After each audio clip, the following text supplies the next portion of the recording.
My name is Ryan Crisco. I'm the president of Tri-Gulf Coast. This is my 7th season with Tri-Gulf Coast. I started getting involved in the board, I think 3-4 seasons ago. It's an awesome group. I'm very happy we could all come here together today and enjoy each other's company. I was trying to think of what my objectives were for this, and really it's 3 things. One, just to get excited for the triathlon season. The weather's nice, it's warm, the water's not cold anymore. I get to see all my friends here. Some of you guys I haven't seen since October, so I'm so excited that we're getting this thing rolling again. Super psyched for this season. We're going to have so much fun together. I know just like putting this bag together and getting all my Tri stuff out of storage, I just got really excited. So I'm very pumped for it. The second thing is camaraderie. This club is so good at supporting each other, lifting each other up. I see so many different levels of triathlon experience here. I see Ironmen, and I see people who've never done a triathlon before, and we're all one club. And what's so special is the people that support and mentor people who are learning how to do this thing. I think it's a huge component and really what makes this club so special. Could I get a show of hands? Don't be embarrassed. I know this embarrassed me with my first mentor social. Who's never done a triathlon before? Can I get a show of hands? All right. So glad you guys are here. This is for you. We're here to support you.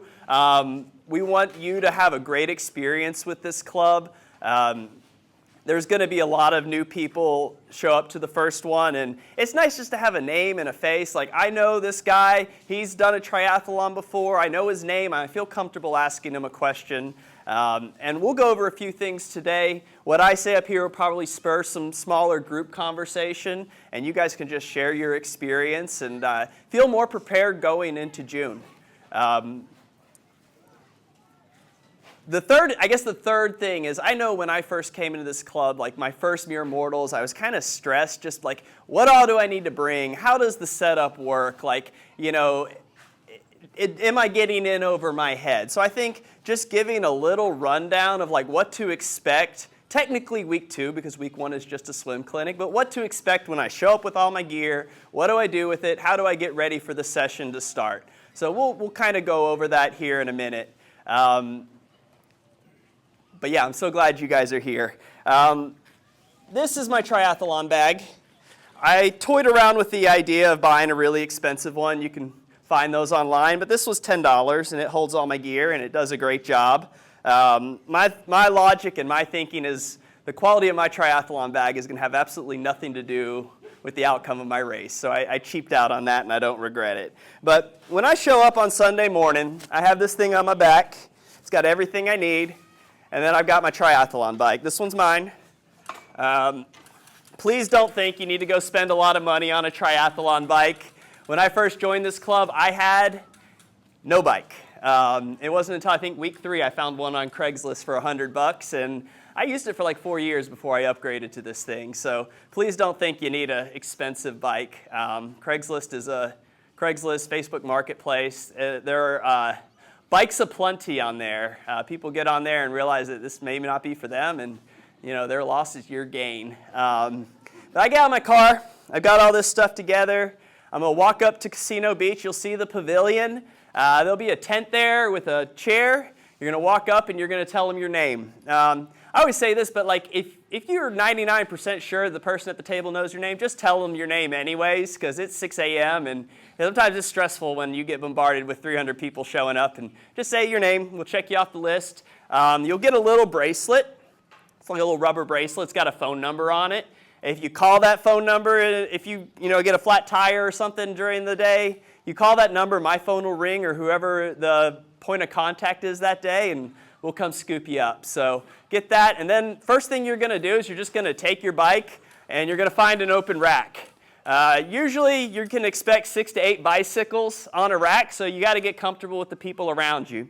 Now if you notice, these 2 bikes are both facing that way, and that spot in between, believe it or not, is prime real estate. I'm going to put my bike right there, and I'm going to set up my gear, and that's really the first part of Mere Mortals. So we always want the bikes to go opposite directions. Since those bikes are spaced out and both facing the other way, I'm going to put my bike the opposite. So I'm just going to wheel it in backwards until my seat gets under this bar. I'm going to lift it up. I'm going to just try and sandwich it to the best of my ability between these two. You'll see some people, if they've got a really big bike, they'll hang it on the back of their seat. Just find a place where it's sturdy, it's spaced out from the other bikes, and not going to fall over. From that point, I'm really careful with this area. I'm not going under this bar or, trying just to avoid all the expensiveness that's going on right there. And then I'm going to set up my stuff. The important thing you need to remember is wheel down, gear down. So wherever my wheel touches the ground, that's my little spot to set up my stuff for the day. So that way, my gear down won't be in the same spot as these two people's gear down, and we won't get all in each other's way. This, I would have left in my car. I just want a towel so that I won't be getting sweat and sunscreen on my seat when I'm on the way home. This would already be on me. I got a full-length tri-kit. Probably won't wear that much during the summer when it's hot. I usually just go with something like this. This is a tri-specific tri-short. You could just wear a swimsuit if you want. You're not required to wear anything, but this has a little pad. It makes it a little more comfortable to sit on a seat. They're not too terribly expensive. You can buy one on Amazon for $20, $30. Good little investment. If you're a female here, maybe you could save that for your group conversation about what the best tri-kits are. I can't speak too knowledgeably about that. But yeah, I'd have that on already. And I try and pack this thing like in the reverse order of what I'm going to use it. So when I pull it out, the first thing I pull out is going to be the first thing I need. So here's a schedule. Don't need that. But I like to get the helmet out of the way. It's the fragile thing. Mine has this nice little case to keep it from getting messed up. But usually, I just put it right here. That's a good spot. If you don't have these bars, you can put it on the ground. But just be mindful, you don't want to dent your helmet. You just want to keep it safe to the best of your ability. And then what I do is I get out just a little. I got this from Tri last year, so it's a nice little fancy giveaway. But a little small towel or whatever works for you, just to keep the sand and gunk off your stuff. I'll lay it down right here by my tire. And then I'm just going to lay out the things that I need. So bike shoes. As soon as I'm done swimming, I'm going to need these, right? So if you don't have clip-in pedals, which if you're new to this, I wouldn't expect you would, then you just wouldn't need these. You just need your shoes. But towel's going away. That happens too in the morning. Lay out the shoes. Goggles are coming with me, so I'm not going to set them out. Goggles, swim cap. Always have a brightly colored swim cap. That's important. I'm going to lay out my running shoes.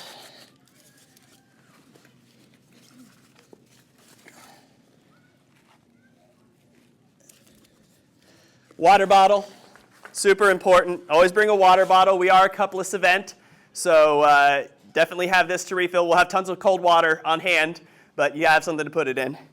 So I'll lay that right here. I have a built-in hydration into here. If not, I'd clip it on here, but I'm just going to use it for the run in this scenario. Sunglasses and a visor for the run.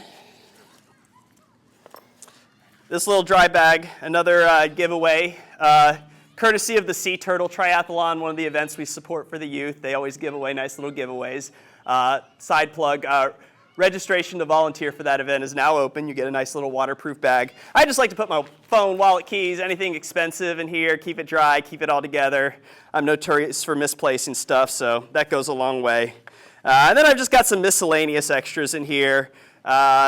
So lights. It's going to be bright when we train, so these aren't required, but if you're going to spend some money on lights, I'd go ahead and get a good pair just for safety's sake. They call them day running lights that illuminate even in the middle of the day. It's always good to make it known to traffic that you're there. So headlights, highly recommend, not required, but highly recommend.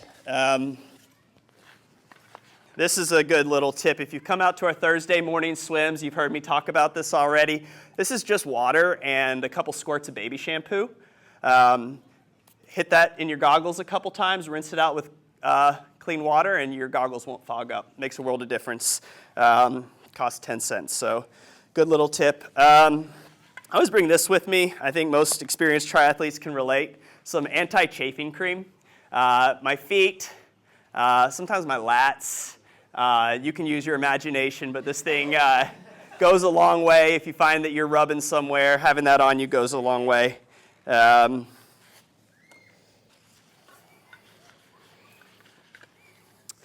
Most important thing, sunscreen. Please bring sunscreen. Don't depend on somebody else to use theirs. One thing I think you'll hear from a lot of the experienced athletes that have been out in the sun for a long time is it's not fun if you don't use this. You'll find yourself in that room with the knife and getting some skin cut off of you. So please wear sunscreen. I can't stress that enough. And that's basically it. Everything else, I'm going to put that helmet bag back in here. I'm going to put the towel in here. All this stuff, if you imagine this pile, it's going back in my car. And that's all I need for the day. I've got a nice, clean, tidy area for swim, bike, run.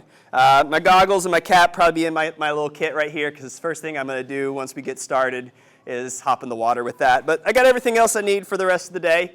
Once I've got this set up, I'm going to go make my way over to the pavilion and I'm going to sit down. Because the first thing we're going to do every day is we're going to have a little talk. There'll be a safety briefing. You'll probably hear from a sponsor. Most of our sponsors, or all of our sponsors, I should say, are really amazing. They're vested in this community. They want to see you succeed. They've got great tips and information for you that's going to help you with triathlon. So listen to what they say. Make sure you give them their time. We'll go over the race. We'll answer any questions. Usually there's some giveaways and some raffles. So if you go to check-in, you may get a raffle ticket. Keep that on you because you may win some free stuff. Speaking of which, who's a first-time triathlete? All right, I saw a hand right here. Got a visor to give away. That was in my kit.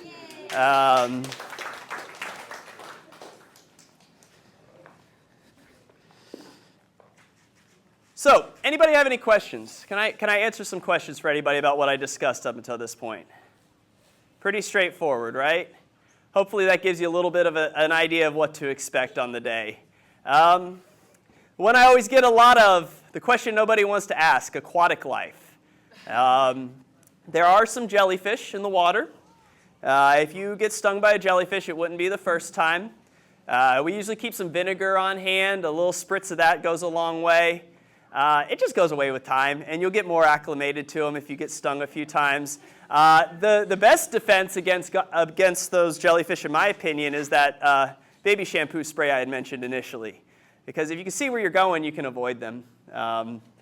Any other aquatic life out there, I can tell you, without naming names, we've never had an issue with those. They're there, they're present, but they don't mess with us. They keep their distance.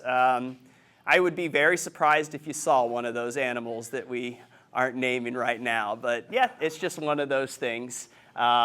Exposure therapy. I know that was something on the back of my mind that weighed heavily the first few seasons. But the more practice you get, the more you realize it's not really a big deal. We'll almost always... Yes, Luke, what you got? Do you have boats and kayakers and people out in the water? Great question. Absolutely. Thank you for asking that. Yes, we have that plentiful. We always have a volunteer sign-up that we highly encourage you to utilize. It's on our website, and you can pick any week throughout the whole season to volunteer for a number of tasks. We have in-water water support. We have our own kayaks, and there's options to bring your own water support, paddle boards, kayaks, what have you. If we don't have enough water support, we're not getting in. It's very, very, very rarely happen, but our safety is our number one priority. Yes, Marcelli? Can we, if we don't feel confident, can we get a buoy while we're swimming out there? Yes, and we have them on hand. Great question. We have several of them. You can buy your own. It's just a little inflatable bladder with a waistband. It serves a number of purposes. It makes you well seen.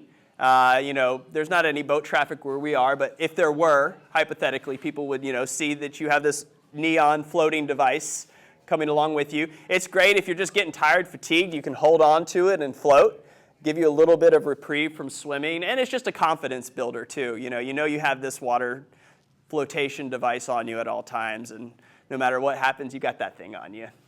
Great question. Thank you. Just remember to turn it in. Yeah, turn it in when you're done. We only have a limited supply of those. Yeah, hey, Ryan, the most important thing, you can give it to somebody if they're in trouble and you're out there. Exactly, yes.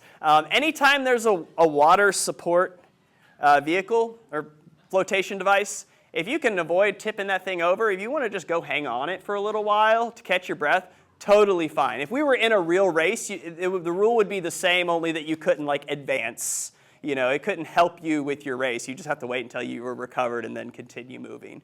But yeah, absolutely. I know for a lot of people, the swim is a big area of concern. You may not have a whole lot of experience, especially with Gulf swimming. We're going to provide you a lot of opportunities to get better at swimming in open water. Every Thursday morning, check in 6:15, splash time 6:30, Quiet Water Beach next to Key Sailing. We have an open water swim if you can attend. I know a lot of people are in a rush to get off to work, but that's tons of opportunities to get in the water, to get exposure, as well as every Sunday morning. We have people out there with a lot of swim experience and give you tips. I try and write a loosely structured workout for the day. It's usually like 4 components: warm up, a technique component, a speed or drill component, and a cool down. So if you follow along with that, you'll notice that your swimming pretty dramatically improves. I will say, if this is all new to you, I found that over the years, my ability to like pack in the morning or pack in the evening beforehand, get to the race, unpack, that is a skill you have to learn. It sounds silly, but one of the things I was most proud of last year was going to the Santa Rosa Island Triathlon. And I don't know about you guys, but sometimes I just find myself people watching. And there was a whole range of, familiarity with that circumstance. There's people, they got there and, they realized their helmet was still in their car and they were totally disheveled and they didn't know what they were getting themselves into. And I saw a lot of that, and I saw a lot of really amazing triathletes show up. They'd done it a million times and they were ready to let it rip and they knew exactly what they were doing. But what I noticed is the people who came to Mere Mortals every week, they may not have had the most experience in a race, but they had already done this part 14 times, right? They had unpacked their gear, they had gotten ready, they had treated a non-race scenario like a race scenario time and time and time again. So everything that led up to the point where that gun was going off and it was race, they had practice with, so they were ready to go. They didn't have to experience the stress and anxiety before the race because they had been there before. So, this may seem silly, but having this part down pat goes a really long way. Once we do our little briefing and we talk about the event we're going to do that day at Mere Mortals, talk about the distances, any safety things you need to be aware of, then we'll make our way to the water. Once we all gather at the water, somebody will be there. Usually it's Mindy. She'll give you a little description of what the swim course is going to be. You'll see all the water support give you thumbs up when they're ready for us to get out there. And then we'll begin the swim. If you look at the calendar, which I encourage you to take one with you when you leave today, the swim will generally get progressively longer, and there will be different courses. Sometimes it'll be triangular, sometimes it'll be square, sometimes it'll be point-to-point. Most races are point-to-point in nature, so we'll try and simulate that whenever we can. But you'll get lots of experience doing longer and different course variations. We try and keep the swim course open for 30 minutes. So a lot of people will take that opportunity to swim more than the prescribed amount, which is totally fine. We ask that you get out at the 30-minute point because we can't keep the water support in there all day. But you can feel free to do multiple loops of whatever we're doing that day. Then you get out of the water. Some people choose to run at that point. You don't have to, but that's good race practice, just to practice what we call T1, or the transition from swimming to cycling. You'll run back here. You've already got your stuff laid out. First things first, helmet goes on, always. You don't want to really mess with your bike until you have your helmet on. Get that on, get your shoes on, or get your cycling shoes on, or running shoes if you have flats. I usually, maybe not in a race, but I'll just give my tire a quick pinch, make sure there's still air in it from when I aired it up earlier in the day, and then I'll get going. You're going to wheel your bike out of the transition area. You're not going to just hop on your bike and go. You'll see a pronounced what we call mountain lion or mountain lion. There's actually a picture of a mountain lion there. But you wheel your bike past that line, and then you'll get out and you'll ride. You'll leave the Casino Beach parking lot the same way you would as you were a car. So be mindful of traffic. You would just follow that same traffic pattern. You would make sure to be mindful of any intersections. And then you're just going to head out on Casino Beach Road, and whatever the distance is that day, you're going to go that far and turn around at the halfway point and come on back. So I think we start at maybe 10 miles, and we'll build our way up to progressively longer distances. When you get back, it's the same but opposite. You get back, you hop off your bike before you get to that mountain lion, and then you wheel your bike back to where it came from. Another good skill that you may need to learn is, and I've messed this up several times, is where was my bike when I took it off the rack? You don't want to waste time trying to figure out where you were before. I like to just, if I have like an orange cap, sometimes just something as simple as this, just putting it on the rack right there goes a long way. You find where you left your bike, put it back, swap out your gear, take your helmet off preferably. I've seen lots of people over the years running with a helmet on. Don't be that person. So take your helmet off, get your shoes on, maybe hit another spritz of sunscreen, and get a visor on. Let me get a show of hands. Who's our first-time triathletes? First-time triathletes. Hopefully I have enough of these to go around. Here you go. Got some more giveaways for you. That way you won't get sunburned. Yeah. All right. Sorry if I didn't get one for everybody. Again, we're a couples event. Bring a water bottle. Anybody else is a first-time triathlete? All right, I got a water bottle for you. You're very welcome. So I asked some questions. We've got a lot of experience here. There's way more mentors than mentees I'm noticing today. So I want to hear from some experienced triathletes right now. What do you disagree with what I said? What do we need to add in? What contributions do you want the group at large to be aware of? Andy, I see your hand up. Yeah, Ryan, add on the bike during training sessions. This is a live course. There are cars that will run you over without hesitating. Well said. Couldn't stress that enough. You have to treat that bike course as a live course. Even on race day, you want to be aware of traffic. Something could happen, but especially during training, you got to have your head on a swivel. There are 3 situations where you have cross traffic. 2 when you're leaving and 1 when you're coming back.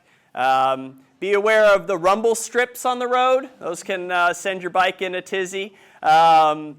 And just always make sure you're very mindful of that. We always stay on the right-hand side of the road, and there'll be situations where you'll either pass or be passed. So if you are passing somebody, I want you to very loudly and vocally say, "On your left."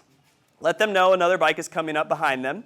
Pass, make sure you get a safe distance past them before you come back in. We'll have USAT come out and give you all the specific numbers of what you need to do in a race to be in compliance, but there are some specifics there that we'll not burden you with right now. But safely announce your passing and then get back all the way to the right. We don't ride too wide like you may see some people in group rides doing around town. We ride in a single file line, keep it as far to the right as possible. Most of the course there is a designated bike lane, but if you're not in a bike lane, get over to the right as possible. I heard Tom say something very important. One thing you didn't see me pull out are my Bose headphones, right? I didn't have any aftershocks. We don't use headphones during Mere Mortals. If I see you with it, I'm going to call you out because it's so important to be aware of your surroundings. If you can't hear, then you're really setting yourself up for a dangerous situation. So if you're training on your own, do what you want, but be safe. When you're training with us, no headphones. It's a liability issue.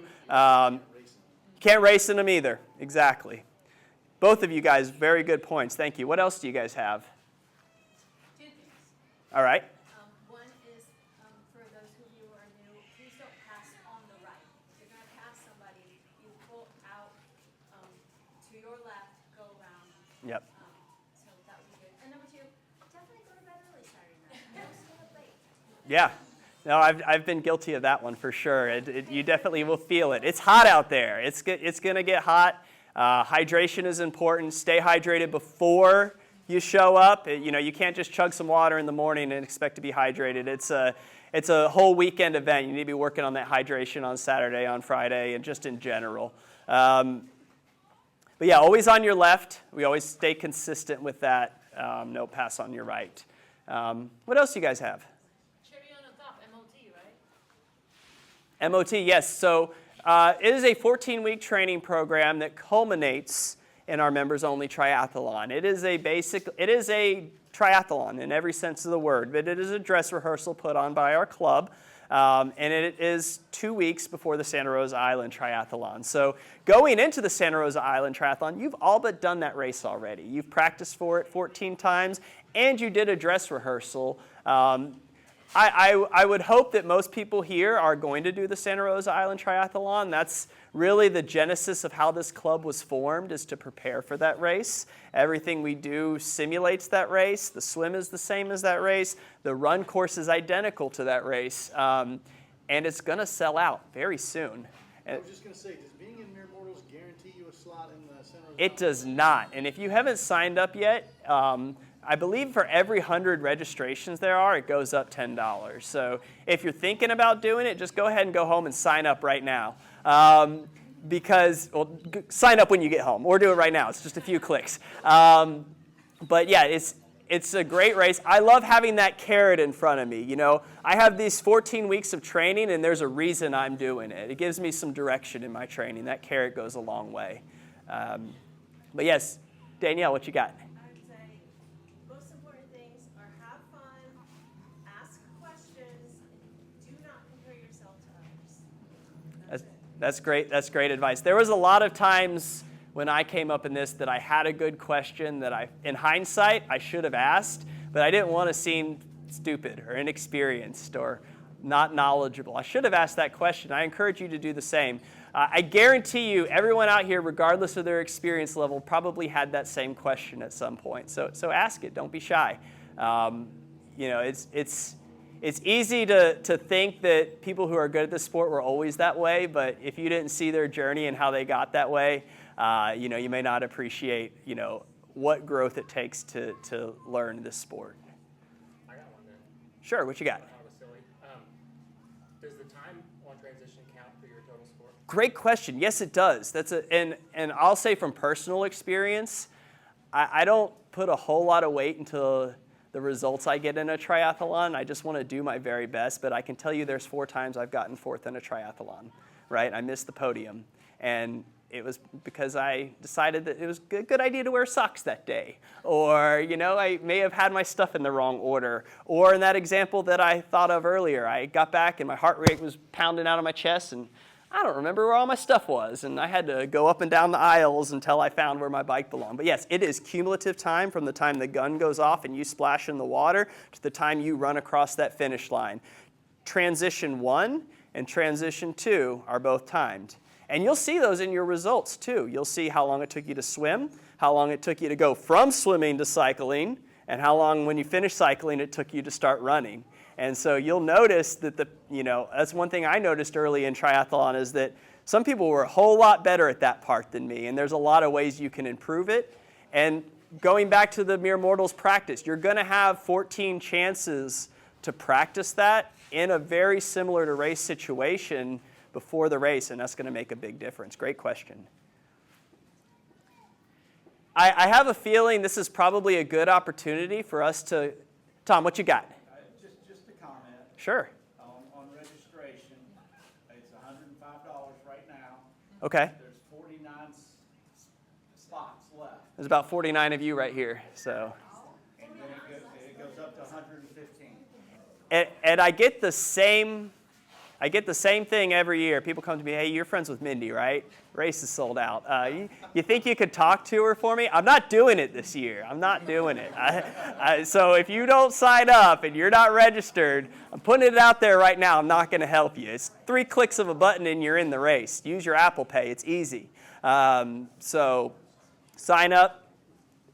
She may have a waiting list. I don't know. I don't know how that's going to work. But just sign up now. Get it out of the way. It does sell out every year. It does sell out every year, and I think she made a post saying that it's probably going to sell out much sooner than expected this year. What you got, Andy? One more thing, always thank the volunteers.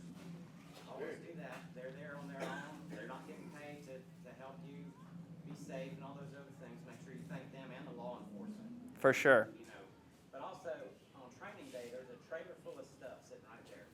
It doesn't get out and get put back all by itself. There's no real concept to it. So I always have this saying: if you're going to take from the sport, give back to the sport. So volunteer every week, but every now and then show up, help set up, help take down. It helps, it helps when everyone's tired and ready to go home and have that stuff help put up. So volunteer. Thank you, Andy. No, that's great advice. You know, when I first started this, I had blissful ignorance. I just kind of showed up like it was Christmas morning, and all this stuff was set up for me, ready to go.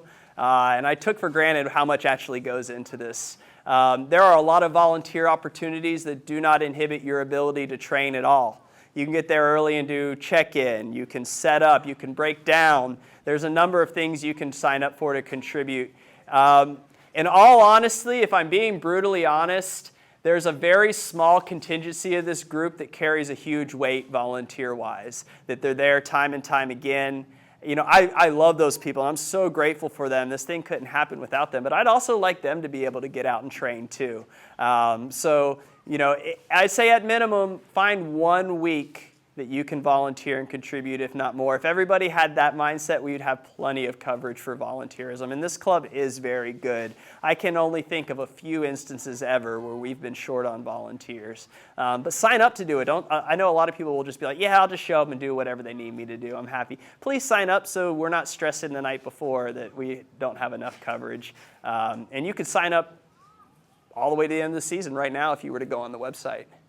Actually, for me, it helped me as an athlete, seeing the people that are, you know, on their game, watching them from a distance, you know, as a bike safety, water safety, seeing how they're stroked.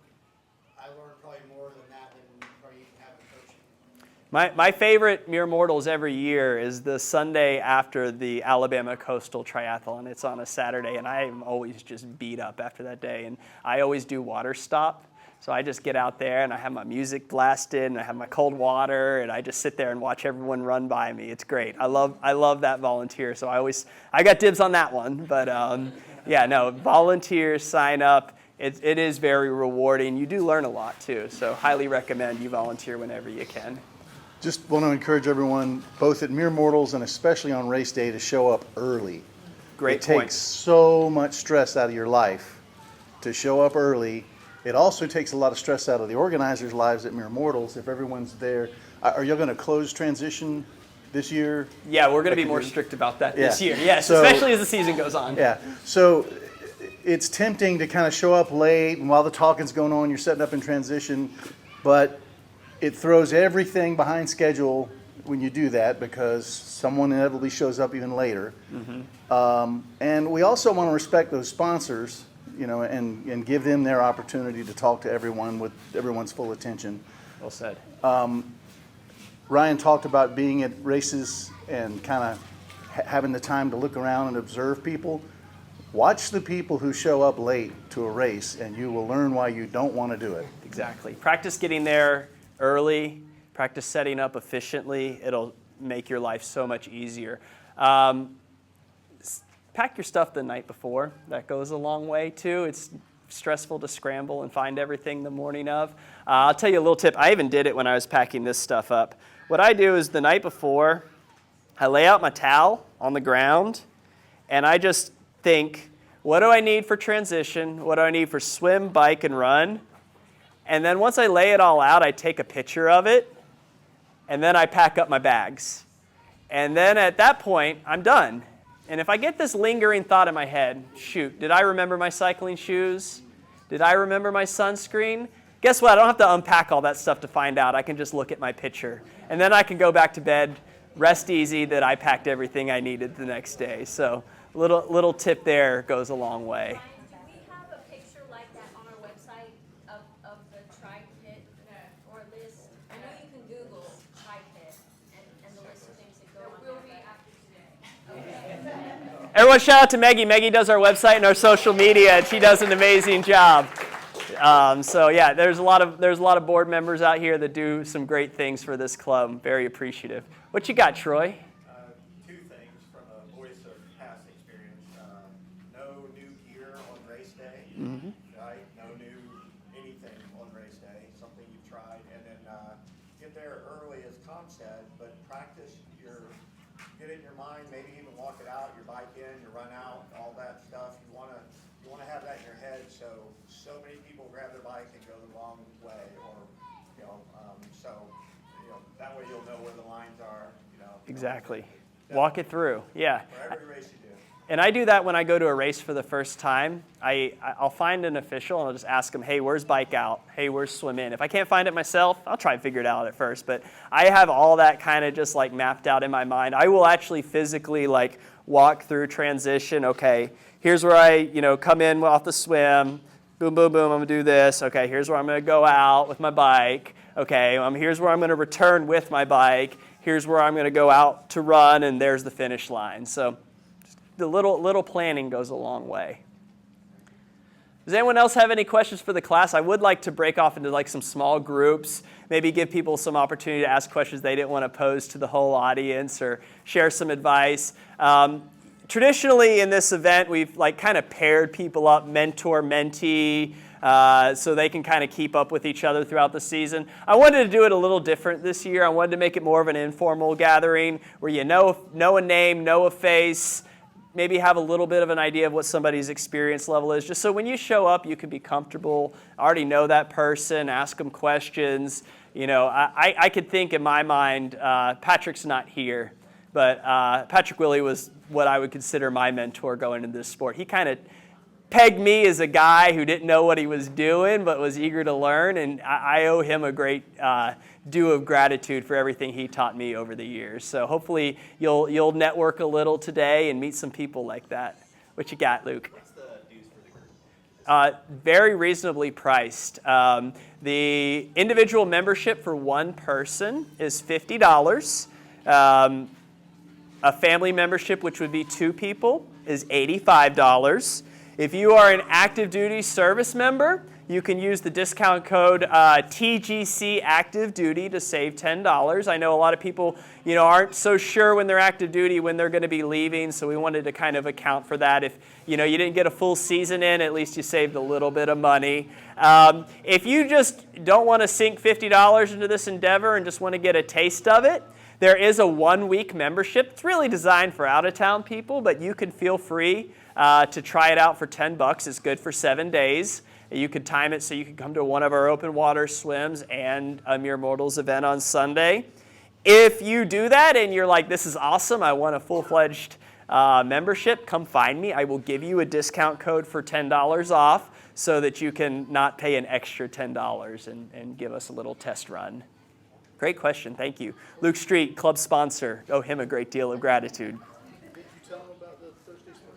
Yes. And if you didn't hear it, Thursday mornings, every Thursday morning, we've already done 4 of them, and we will go all the way up until the Thursday before the Santa Rosa Island Triathlon. 6:15, we check in. Just like when you go on Sundays, tell somebody your name. They'll check you in on an app. We meet on the beach around 6:25. We talk about the workout. 6:30 we get it and we splash, and you can swim for up to 1 hour. It's a 200-yard course, and we have 5 buoys that mark the boundaries.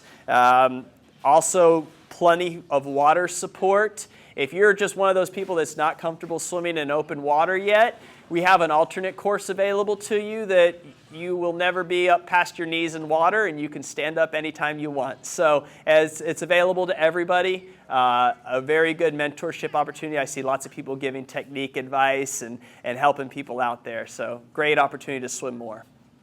You have a Facebook group, right? We do. TGC Mere Mortals 2025 is our Facebook group for Mere Mortals, and then the main group is Tri Gulf Coast. So I would join both of them. Mere Mortals is invite only, but I'll let you in. So just ask to join the group, and either me or Maggie will admit you. But a great opportunity to say, hey, Saturday I'm going to go out and do an extra ride. People will see that and join you. So it's really just a good networking group. If you're not on Facebook, go to our website or get somebody's phone number today. I know a lot of people aren't doing Facebook so much anymore, but we'll try and make that information available on our website as well. Good question. Yes? Also, the $50 membership includes a team shirt that we will need for our team photo at the end of the season, and a really fun awards dinner at the end of the year in October. Yes. That includes your meal and your alcohol. We will also have 2 what we call T3 events throughout the summer. the first transition is going from swimming to biking, and the second transition is from going from biking to running. We call T3 our after triathlon social event. So we'll meet up on the beach, we'll have some music, we'll have some drinks, we'll just socialize. So that's always a fun event that everybody looks forward to as well. But yeah, you will get lots of swag, shirt, there's a shirt, there's the social afterwards. It's definitely worth the $50 investment, all made possible because of our amazing sponsors. A lot of what we're able to do is because we have so many sponsors that support this, both financially and with their time. So very grateful for all of them. I've talked enough. I think we should break up into some smaller groups.